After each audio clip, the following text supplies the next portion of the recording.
ভারতে ২০০ জনের ধর্ষণের শিকার এক বাংলাদেশি শিশু উদ্ধার হয়েছে। ভারতের মহারাষ্ট্রের পালঘরে একটি নারী পাচার চক্রের হাত থেকে সম্প্রতি এই বাংলাদেশি শিশুকে উদ্ধার করেছে স্থানীয় পুলিশ। মীরা ভায়ান্দর ভাসাইভিরার পুলিশের অভিযানে নয়গাঁওয়ের একটি ফ্ল্যাট থেকে শিশুটিকে উদ্ধার করা হয়। এই ঘটনায় পাচার চক্রের সঙ্গে জড়িত থাকার অভিযোগে ১০ জনকে গ্রেফতার করা হয়েছে।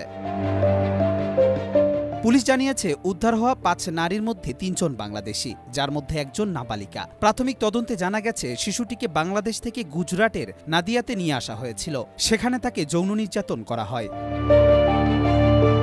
নওগাঁও থানার তদন্তকারী কর্মকর্তা বিজয় কদম জানান, শিশুটিকে ভারতে এনে তার পরিচিত এক নারী তাকে বিক্রি করে দেয়। এরপর তাকে পতিতাবৃত্তিতে বাধ্য করা হয় এবং বিভিন্ন জায়গায় পাচার করা হয়। শিশুটির অভিযোগ, গত ৩ মাসে ২০০ জনের বেশি লোক তাকে ধর্ষণ করেছে। তদন্তকারীরা এই অভিযোগ খতিয়ে দেখছেন। এই পাচার চক্রের বিরুদ্ধে গত ২৬ জুলাই মুম্বাই, পুনে সহ ভারতের বেশ কয়েকটি রাজ্যে অভিযান চালায় পুলিশ। জানা গেছে, মেয়েটি স্কুলে ফেল করার পর বাবা মায়ের বকা থেকে বাঁচতে এক পরিচিত নারীর সঙ্গে পালিয়ে এসেছিল। এই নারী তাকে ভারতে এনে পতিতাবৃত্তিতে ঠেলে দেয়। পুলিশ এই চক্রের সঙ্গে জড়িত সবার খোঁজে অভিযান চালাচ্ছে। কবির চৌধুরী, মাই টিভি।